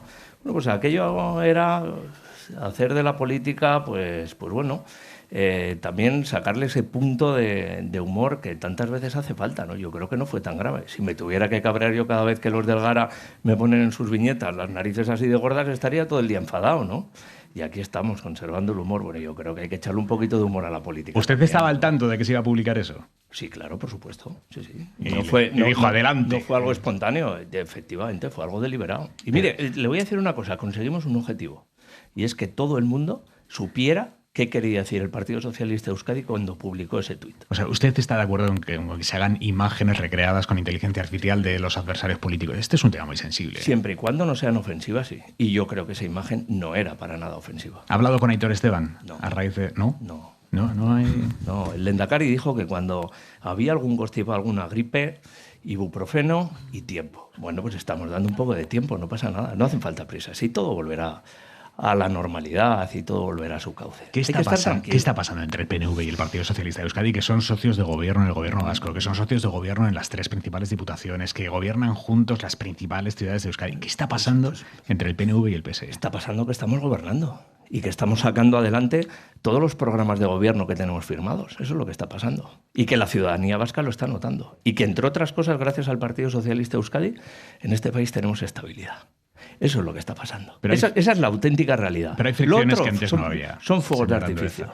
Hay fricciones que antes no había, no me lo va a negar. Bueno, pero no es por culpa del Partido Socialista de Euskadi. ¿Qué quiere que le diga? Yo creo que el Partido Nacionalista Vasco muchas veces pues comete errores, como por ejemplo del intento de incrementar los perfiles, la exigencia en los perfiles lingüísticos para acceder a la administración, que considero que no atienden a la realidad y que son un auténtico error. Y frente a eso, al Partido Socialista lo único que le queda es alzar la voz y marcar la posición. Explíqueme bien desde su perspectiva cuál es la diferencia sobre este gran tema que les divide, que es el euskera en la administración. ¿Cuál es el meollo, el problema de fondo? Mire, pues lo que nos divide es lo siguiente, porque aquí muchos se hacen los ofendidos y dicen que están muy enfadados, pero si ha habido un partido que tenía motivos para estar enfadados, ese era el Partido Socialista de Euskadi. Mire, el Partido Nacionalista Vasco ha roto los consensos con el Partido Socialista de Euskadi, consensos que hace tan solo 2 años habíamos alcanzado en esta cuestión. Ha decidido ir por libre, presentar una proposición de ley en el Parlamento Vasco de manera unilateral. Cuando ha visto que el Partido Socialista de Euskadi se mantenía firme en la lealtad a esos consensos, ha dicho públicamente que quiere llegar a un acuerdo con Bildu teniendo otro socio de gobierno. Y cuando veía que el asunto se le iba de las manos, ha puesto a circular una cuestión sobre la que tenemos decretado el silencio y la discreción, que es el tema de la reforma del nuevo estatuto. Si frente a eso el Partido Socialista de Euskadi, Euskadiko Ezkerra, no tiene motivos para enfadarse, ¿qué motivos nos van a tener que dar para tener que alzar la voz? Oiga, el Partido Socialista de Euskadi no está para arreglar o para ser la solución a los errores que comete el Partido Nacionalista Vasco. Esos errores los tienen que subsanar ellos. Y nosotros lo que no podemos hacer es dejar pasar la oportunidad de decirle a la ciudadanía vasca lo que pensamos. Y lo que pensamos es que EH Bildu y el Partido Nacionalista Vasco, a rebufo de EH Bildu, quieren incrementar de manera absolutamente injustificada las exigencias a los perfiles lingüísticos para acceder a la administración. Y con eso se están cercenando los derechos laborales de miles y miles de ciudadanos y ciudadanas de Euskadi que quieren acceder a la administración, o lo que es mucho más grave, están atentando contra los derechos laborales de muchísimos funcionarios públicos en Euskadi que quieren consolidar su plaza en un momento en el que la sanidad pública, los cuidados o en cualquier sitio de la administración pública vasca nos está haciendo falta mano de obra para atender adecuadamente los servicios públicos. Por tanto, es un tema muy sensible. Y nosotros, a pesar de que hagamos alguna broma, esta cuestión nos la tomamos muy en serio. Le veo muy cabreado, ¿eh? No, no estoy cabreado. No. Bueno, lo puede parecer, pero cabreado no estoy. Están en crisis. Estoy con humor y estoy tranquilo. ¿Están en crisis? No, yo diría que no. Yo diría que no, porque además en las últimas semanas hemos seguido conversando, hemos seguido pactando, hemos seguido trabajando conjuntamente. Aquí está el vicelehendakari Miquel Torres, que puede dar fe de ello. Seguimos trabajando diariamente. Hoy mismo hemos alcanzado acuerdos con otros grupos políticos en el Pleno del Parlamento Vasco. Seguimos trabajando codo con codo, porque es nuestra responsabilidad. Y porque es nuestra misión. Y porque es para lo que estamos en los gobiernos. Para dotarlo de estabilidad y para cumplir con esa acuerdo. ¿Se está sembrando el camino para que después de las próximas elecciones el Partido Socialista tenga más o empiece a aliarse más con Bildu que con el PNV? Yo creo que esa pregunta se la deben de hacer al Partido Nacionalista Vasco, que recientemente le ha dado la mancomunidad de Iparralde a EH Bildu, o está buscando desesperadamente un acuerdo en esta materia del euskera con EH Bildu. Igual los que quieren irse con EH Bildu porque coinciden en su concepto de nación y de país con EH Bildu son ellos. Ya le digo yo que el Partido Socialista de Euskadi, Euskadiko Ezkerra, después de las municipales y forales y después de las elecciones autonómicas, no va a pactar un gobierno con Bildu. Se lo digo así de claro. Estos son los audios que después quedan en las hemerotecas y hacen eco. El mío me lo puede sacar cuando quiera. Es más, mire, le voy a decir lo mismo, con perdón, que le dije al Sina un día que me hizo una entrevista. Se lo perjuré. Un saludo para el Sina. El día después de las elecciones autonómicas le llamaré para recordárselo. Y le dije, llámeme. Y me llamó. Y le repetí lo mismo. Con lo cual, si quieres hacer un revival, invitado estás. ¿Qué le pareció que el PNV no apoyara el decreto de los topes a los alquileres en el Congreso hace nada, una semana? Pues yo creo que la gente no lo entendió. La gente no lo entendió porque por muy enfadado que estés, la ciudadanía no tiene por qué pagar tus cabreos. Y yo creo que esa era una cuestión de interés general que merecía, desde luego, el voto favorable del Partido Nacionalista Vasco. Ustedes tienen las competencias de vivienda aquí en Euskadi. ¿Ustedes de verdad creen que su gestión esté haciendo que para la ciudadanía ese problema empiece a dejar de ser un problema? Sin duda. No tengo ninguna duda de ello. Es más, a mí me enorgullece decir que los socialistas, que en las últimas legislaturas hemos gestionado y hemos liderado ese departamento, hemos sido, incluso en la oposición, los que hicimos posible escribir en la historia de este país que Euskadi fuera la primera comunidad autónoma que tuviera una ley autonómica de vivienda. Y a través de la Ley de Medidas Urgentes que hemos aprobado recientemente, creo que se agilizan trámites y, desde luego, nos sitúa en el carril adecuado para dar solución a todas esas demandas que existen por parte de la ciudadanía que debemos de atender. Da la sensación, señor Andueza, de que las administraciones, y en este caso además la autonómica que tiene las competencias sobre vivienda, no llegan, no tienen una capacidad de reacción a la rapidez a la que escala este problema. Mire, yo creo que una de las mejores cosas que hemos hecho aprobando esa Ley de Medidas Urgentes, efectivamente, es dotar de herramientas a la Administración para poder agilizar mucho más los trámites, para hacer posible que la Administración responda con celeridad a toda esa demanda. que seamos capaces de generar una reserva estratégica de suelo que permita, en colaboración con los ayuntamientos, poder impulsar muchísimas unidades que en estos momentos están bloqueadas y atascadas, vamos a decir, con la adecuación de esos porcentajes de vivienda libre y de vivienda de protección oficial. Yo creo que estamos en el buen camino. Evidentemente este no es un problema que se puede solucionar de un día para otro, pero creo que el Departamento de Vivienda, liderado por el socialista Denis Itxaso, está en el carril adecuado y está sobre la pista para dar la solución a este problema. Estábamos hablando de la bronca política a raíz del barco en el que se decretó este brote del virus. No le voy a preguntar por el virus en sí, porque ya hemos estado hablando con el experto, el que sabe, el virólogo, pero sí que le quiero preguntar por lo que planteamos ahora en la mesa, ¿no? La sensación que tenemos todos de que incluso en las crisis hay una incapacidad política en este país para que los grandes partidos se pongan de acuerdo y que parece que los partidos que están en la oposición, en este caso el PP, pero en otras administraciones otros, tienen incentivos políticos para no ponerse de acuerdo y para seguir atizando incluso en una cosa tan sensible como esta. Yo echo en falta muchísimo el sentido de la responsabilidad. Sentido de la responsabilidad y sentido de país. Yo creo que hay circunstancias en las que la pelea partidista no tiene ningún sentido y que incluso la ciudadanía no la entiende. Y este, que es un caso muy serio, es uno de ellos. Yo creo que en estos casos la fraternidad entre partidos políticos, la colaboración entre instituciones y entre partidos políticos de signo totalmente diferente, yo creo que es de obligado cumplimiento. Y aquí hay partidos que están jugando a otra cosa muy diferente. Hay declaraciones, hay actitudes que incluso darían hasta para un monólogo de humor, y hay que tomárselo con humor. Pero es tremendamente serio, porque esa gente aspira a gobernar. Es más, le digo, esa gente que dice esas cosas no solo aspira a gobernar, ya está en muchos gobiernos autonómicos y en muchos gobiernos municipales. Y eso es un auténtico desastre, no solo para el bienestar de la ciudadanía, sino sobre todo para la democracia de este país. Y eso es verdaderamente grave. Sí, pero, señor Andueza, a través de la democracia, los ciudadanos premian a esos partidos. Lo hemos visto en Extremadura, lo hemos visto en Aragón, lo hemos visto en Castilla y León, y todas las encuestas dicen que lo vamos a ver en Andalucía. Quiero decir, está lejísimos de recibir un castigo ciudadano a esa actitud que usted está señalando. Bueno, pues igual la ciudadanía necesita vacunarse de esas cosas, nunca mejor dicho, ¿no? Y necesita vivir en sus propias carnes cuáles son las políticas que quieren aplicar esos partidos, ¿no?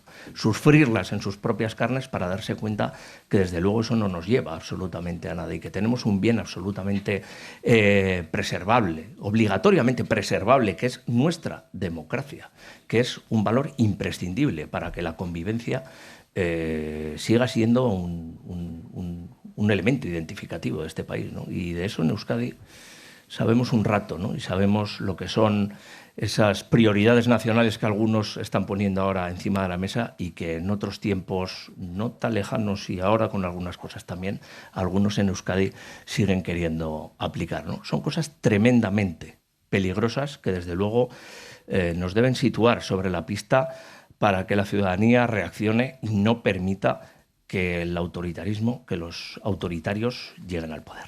Eneko Andueza, secretario general del Partido Socialista de Euskadi. Gracias, buenas noches de Gabón. Que ricasco, Gabón.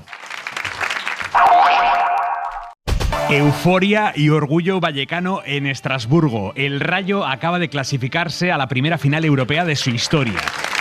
El aplauso de Portugalete para el Rayo Vallecano. La final de la Conference League. Nos vamos a Estrasburgo. Toni López, buenas noches, Toni.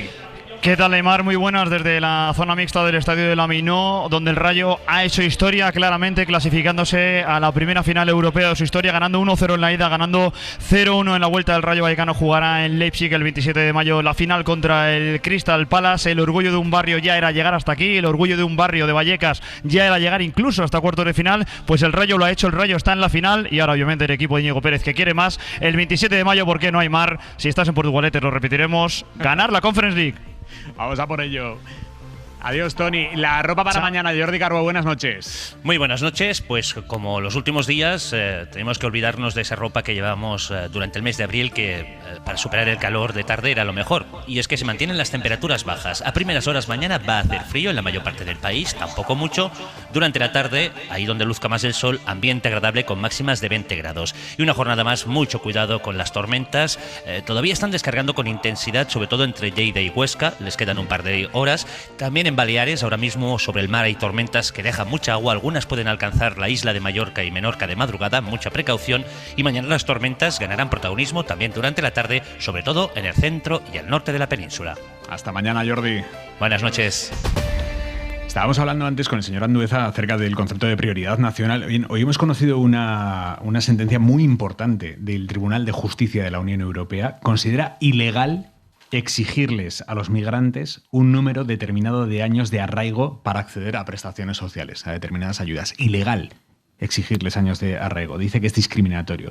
Esto del arraigo es exactamente lo que utiliza el Partido Popular para tratar de hacer digerible ese concepto que ha pactado con Vox en varios territorios de la prioridad nacional. El PP dice, no, españoles primero no, que lo que se premiará es el arraigo. Bueno, pues esta sentencia europea, referida a un caso italiano, dice que lo del arraigo tampoco. Marisol Rojas, buenas noches. Buenas noches. El Tribunal Europeo concluye que exigir llevar años empadronado en un territorio para acceder a una prestación social supone una discriminación indirecta contraria al derecho comunitario. Los jueces europeos se han pronunciado sobre una ley italiana que exige llevar al menos 10 años residiendo en el país para poder acceder a una prestación social. Responden en concreto al caso de una persona migrante en situación legal a la que se le concedió una ayuda, pero a la que se le retiró años después, cuando la Administración comprobó que era beneficiaria, aunque no llevara 10 años residiendo en Italia. Un tribunal de ese país elevó el caso al Tribunal de Justicia de la Unión, que entiende que la norma es discriminatoria porque favorece a los nacionales en el acceso a las ayudas frente a los no nacionales, a pesar de que residan legalmente en el país. Marisol, gracias, buenas noches. Buenas noches. ¿Qué te sugiere esto, Palop? Bueno, a mí me parece que es una sentencia, vamos, revolucionaria y muy acertada. Una de las cosas que dice es que no se puede incurrir en un argumento circular, ¿no? Bueno, tienes que estar integrado para darte la ayuda, pero claro, es que si no hay ayuda es imposible que estés integrado, de manera que en ese argumento circular es donde se produce la discriminación. La sentencia habla de personas beneficiarias del derecho de asilo y refugio, específicamente, pero se puede hacer extensible a los residentes legales, no a los migrantes en situación irregular, pero así a los residentes legales. Y esto ya lo decía Marshall en 1950, que es que los derechos, el acceso a los derechos sociales no está vinculado necesariamente ni a la ciudadanía ni al arraigo, sino al revés. Es que gracias a que tienes derechos sociales es por los que eres ciudadano. No es que tengas que ser ciudadano primero antes de acceder a los derechos sociales. Esto lo decía Marshall en los años 50 y me parece que hay que volver sobre eso, ¿no?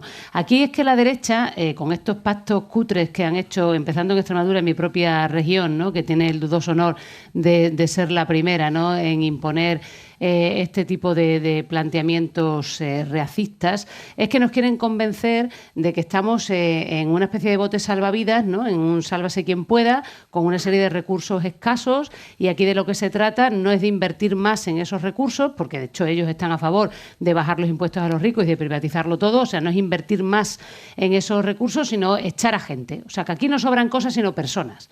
Y es el chauvinismo del bienestar, que bueno, del que hablabas Habermas en su momento, y que ha alimentado tanto Le Pen también en Francia. Marisol. ¿No? Bueno, yo creo que desmonta bastante los argumentos del PP, ¿no? Porque lo contaba Marisol, lo contabas tú, Aimar, siempre han apelado, ¿no?, después del pacto con Vox, a que ellos no se referían al españoles primero, ¿no?, por resumirlo, sino a la cuestión del arraigo, ¿no? Y además, yo creo que ha habido cierto acuerdo entre los dos partidos para que cada uno dijera lo que le convenía decir, ¿no? No se han chafado demasiado, ¿no?, a la hora de poder mantener este discurso. Entonces, a partir de ahora, pues el PP va a tener que inventarse otra cosa, va a tener que salir de este entuerto de alguna manera. No sé si va a tener repercusión en las elecciones andaluzas, todo va a depender de cuánto lo utilice ahora, sobre todo fundamentalmente el PSOE y la izquierda, porque la prioridad nacional no está siendo un asunto demasiado central en las elecciones andaluzas, pero es cierto que un PP que siempre se suele mirar en Europa para validar muchos de sus argumentos, pues yo creo que es un jarro de agua fría. Maraña. Yo creo que la sentencia es importante, aunque Vox no va a hacer ningún caso, y yo creo que el PP tampoco. Ha firmado los pactos que ha firmado, y eso va a escala estatal también, si tienen la oportunidad de hacerlo. Porque el argumento que hoy mismo ha empleado Moreno Bonilla para quitarle hierro a este asunto esto es una cáscara vacía, es decir, eso no va a ninguna parte porque no van a poder aplicarlo, ¿no? Lo dice el propio El concepto Moreno. de prioridad nacional, Eso dice Moreno, que es una cáscara vacía. Eso es. Oiga, pues para ser una cáscara vacía no se ha firmado en los pactos solo el concepto de prioridad nacional, sino que se ha dado las competencias sobre el asunto a Vox. Se le ha dado además el compromiso de cambiar todas las leyes que haya que cambiar para aplicarlo, y las consejerías con las que se ha quedado son precisamente las que tienen que ver directamente con esto que estamos hablando, con los servicios sociales, con los migrantes, etcétera. Eso va en serio, pero va en serio porque no han inventado nada. Esto está en Estados Unidos, es el trumpismo, son los movimientos extremistas y xenófobos. Y en Europa eso es un debate abierto que la propia Unión Europea está flaqueando por momentos ante este vendaval, ¿no?, por decirlo así. Entonces es importante que haya una sentencia del Tribunal de Derechos Humanos, del Tribunal Europeo, que deje claro que los derechos sociales o de ciudadanía de alguien dependen sobre todo de ser humano, no de tener un arraigo de 10, de 20 años, de 15, porque además, ¿quién decide eso? ¿Cuánto es suficiente?, ¿no?, que preguntaba Tolstoy, ¿no? Dame un segundo, Jesús, porque tenemos una noticia de última hora. Se está poniendo muy fea la cosa en el estrecho de Hormuz. Estados Unidos ha atacado esta noche un petrolero iraní que estaba en el puerto más grande de los que tiene Irán en el estrecho. El ataque lo ha denunciado Irán, pero lo ha confirmado la Fox, televisión estadounidense muy afín a Trump. El régimen iraní asegura que está respondiendo ahora mismo con disparos de misiles. Y en paralelo están sonando alarmas en Tel Aviv también. Victoria García, última hora. Vamos con lo que tenemos hasta ahora, Aimar. El ejército norteamericano habría lanzado un ataque con misiles contra el puerto iraní de Bandar Abbas, que es uno de los grandes puertos de carga de Irán que da al estrecho de Hormuz. Habrían destruido parte de la infraestructura de carga de buques y también la zona de almacenamiento de crudo para proceder a la carga de esos barcos. Lo siguiente ha sido la televisión oficial iraní leyendo un comunicado que dice: tras los agresivos ataques de los militares norteamericanos destruyendo nuestra infraestructura portuaria en la región de Hormuz, nos vemos obligados a responder. Dicen que las explosiones que se han producido han sido de las baterías antiaéreas. Anuncian contraataque, dicen que están disparando misiles antibuques contra los buques de guerra norteamericanos precisamente en ese estrecho de Hormuz. Esto es lo que dicen oficialmente. Hay imágenes de la televisión asegurando que están bombardeando efectivos navales norteamericanos, pero lo que se ve ardiendo es un carguero chino que estaba navegando por ahí. Oficialmente no hay confirmación por ningún lado de lo que está ocurriendo. Lo que sí es cierto es que hay ataques y explosiones en esa zona.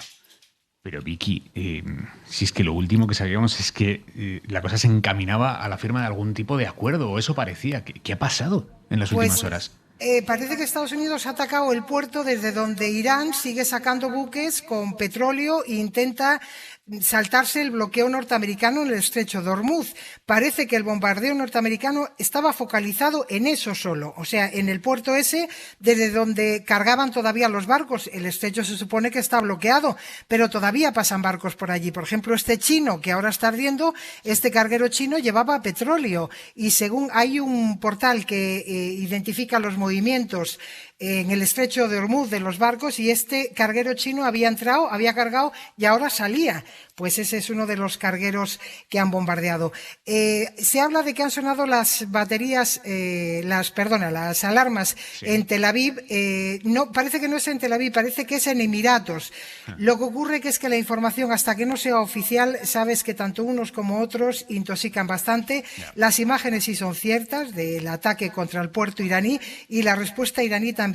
El recorrido que tiene esto habrá que esperar un poco para oficializarlo. Lo vamos contando a lo largo de la noche aquí en la cadena SER. Victoria García, gracias. A ti, Aimar. Y en Estados Unidos, el Departamento de Justicia ha abierto una investigación para analizar varias operaciones sospechosas relacionadas con los vaivenes del petróleo durante la guerra de Irán. Movimientos por valor de 2.200 millones de dólares, movimientos que hicieron un puñado de inversores minutos antes de que pasara algo que efectivamente hizo bajar el precio. Anzola. Buenas tardes. Sí, en concreto el Departamento de Justicia está investigando 4 picos sospechosos de actividad en el mercado del petróleo que habrían permitido a un reducido número de inversores anticiparse y embolsarse hasta 2.600 millones de dólares, precisamente en momentos clave desde que arrancó la guerra en Irán.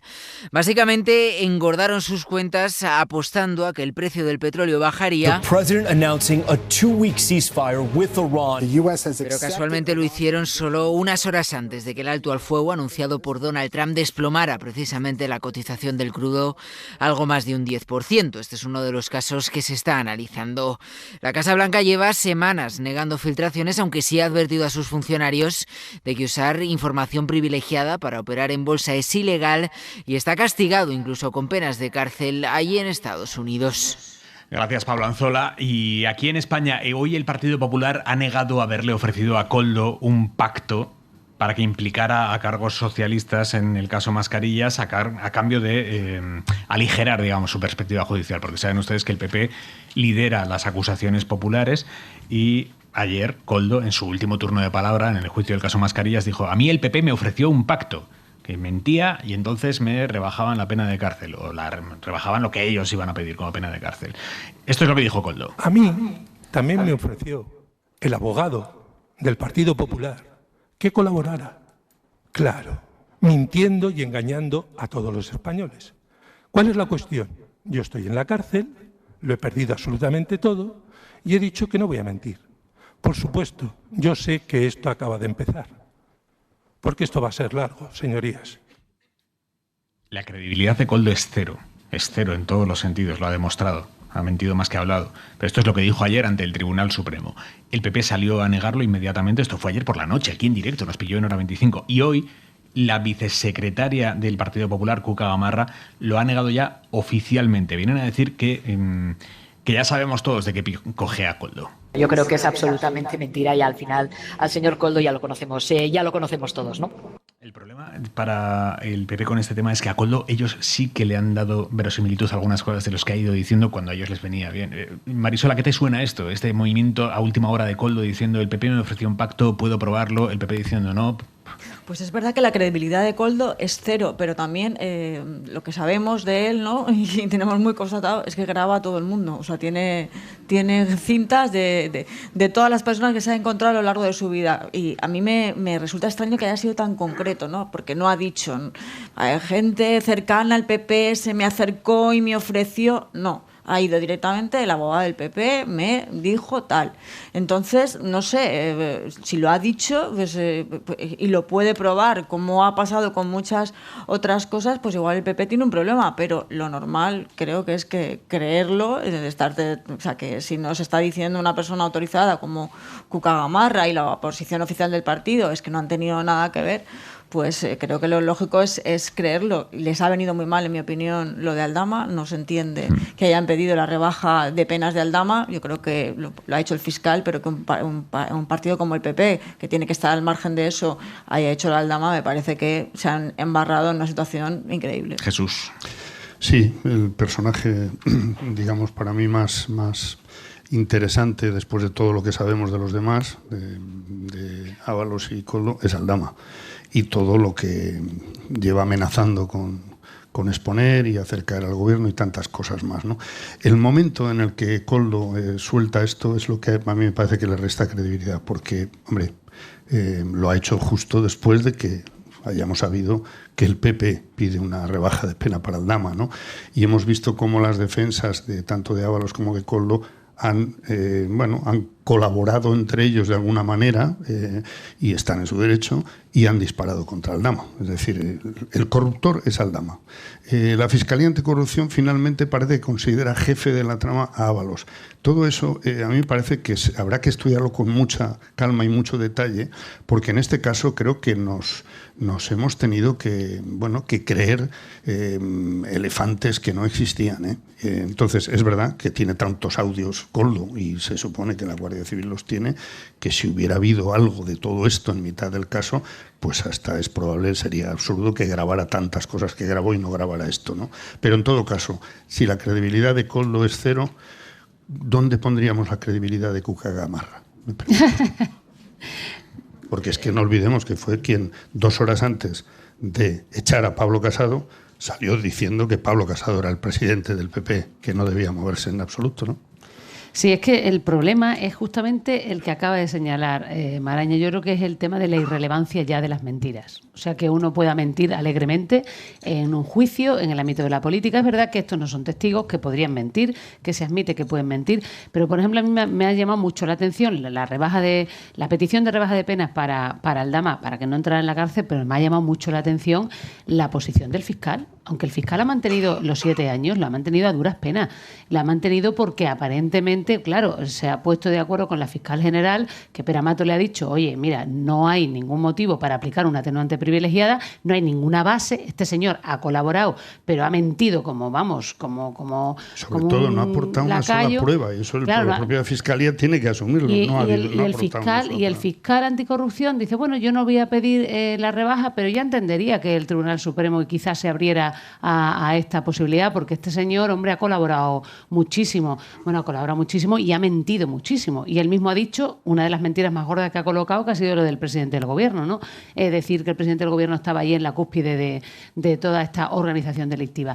Entonces, a mí es que ya llama la atención que antes ya en la política empezábamos a estar muy acostumbrados a las mentiras, pero que ahora ya estemos acostumbrados a las mentiras o empecemos a acostumbrarnos también en el ámbito judicial, que es del que depende nuestra protección. O sea, que es que si empezamos a desconfiar de ese ámbito, mal vamos. ¿Creéis que al PSOE le está pasando factura este asunto? ¿Le está erosionando en su credibilidad o en su imagen pública este asunto a nivel de lo que en principio correspondería que le erosionara el hecho de tener al que hasta antes de ayer era secretario de organización y hombre fuerte del partido enjuiciado en el Tribunal Supremo por supuesta corrupción?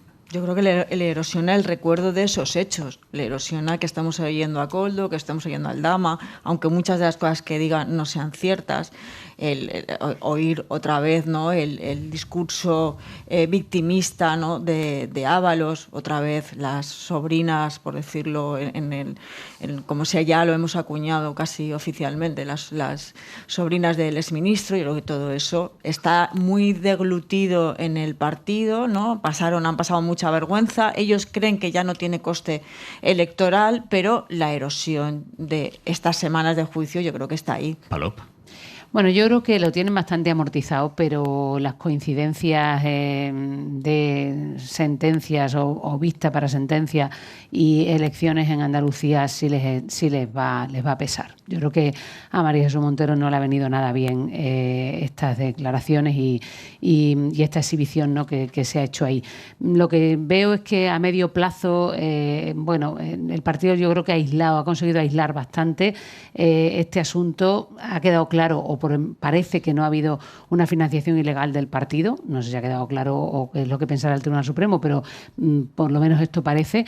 Y la cosa se ha quedado bastante constreñida a estos dos elementos, ¿no?, a Koldo y a Ábalos. Sin duda erosiona un caso así, y con la relevancia que tenía el señor Ábalos y después el señor Cerdán, erosiona y sobre todo desmotiva también, ¿no? Provoca un desgaste, digamos, de entusiasmo, de movilización en las propias bases. Dicho esto, claro, vamos a tal velocidad que si miramos el retrovisor y recordamos cómo estaba el clima antes justo del verano pasado, cuando la suma del caso Ábalos y el estallido del tema Cerdán hacía tambalear y se pronosticaba que no iba a durar 3 semanas el gobierno, ¿no? Bueno, pues una vez superado eso, yo creo que una vez más está el exceso. Se ha notado tanto la oposición tan cruel en ese sentido y tan exagerada, ¿no?, utilizando cosas que eran evidentemente falsas para intentar tumbar al gobierno en 2 semanas, ¿no? Bueno, eso creo que se ha vuelto a favor en ese sentido y ha relajado o ha, digamos, amortiguado ese efecto que desde luego tienen casos tan relevantes de presunta corrupción, tienen todos lados. Pero luego es importante cada vez más valorar cómo reacciona cada cual. Y cada vez cuando alguien te pregunta, oye, ¿cómo estás? Pues yo ya suelo responder, ¿en comparación con quién? Pues esto es lo mismo, ¿no? Es decir, oye, pero si estamos viendo el juicio de la Kitchen, estamos viendo cosas que no creeríamos, ¿no?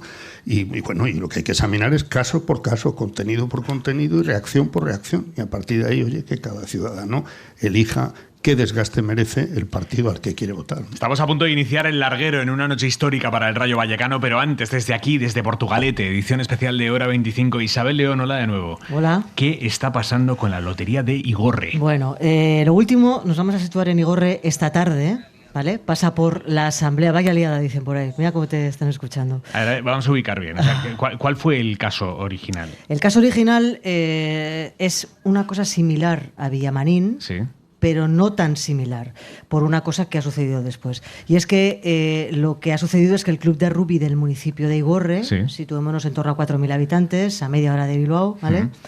Ha admitido haber vendido 225 participaciones de más de la lotería de Navidad que premió al número 90.693 el pasado 22 de diciembre con 15 millones de euros. A cada participante le correspondían 10.000 euros, pero 80 se han quedado sin premio. El club, claro, se han quedado sin premio cuando han ido a cobrarlo, que han ido tarde.